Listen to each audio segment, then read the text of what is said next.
नमस्कार मंडळी, आज आपण बनवणार आहोत बासुंदी। त्यासाठी मी अर्धा लिटर दूध पहिले गरम करून घेतलं। त्यानंतर त्याच्यामध्ये खवा टाकून घेतला।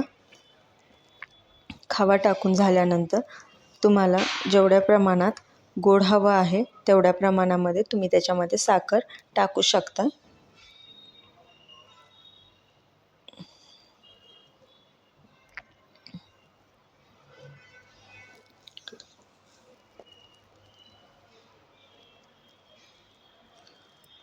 साखर टाकून झाल्यानंतर मी हे पूर्ण मिश्रण हलवून घेतलं।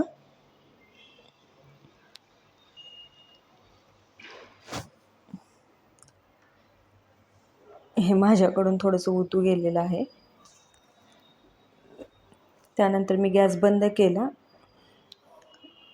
एक 5-10 मिनिटासाठी। त्यानंतर 5-10 मिनिटानंतर त्यामध्ये ड्रायफ्रूट ॲड केले।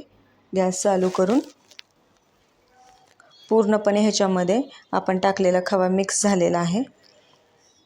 त्यानंतर एक उकळी फुटू दिली आणि नंतर मी विलायची ठेचून टाकली आणि अशा प्रकारे आपली घट्ट अशी बासुंदी तयार झालेली आहे। अगदी झटपट आणि लवकर होते।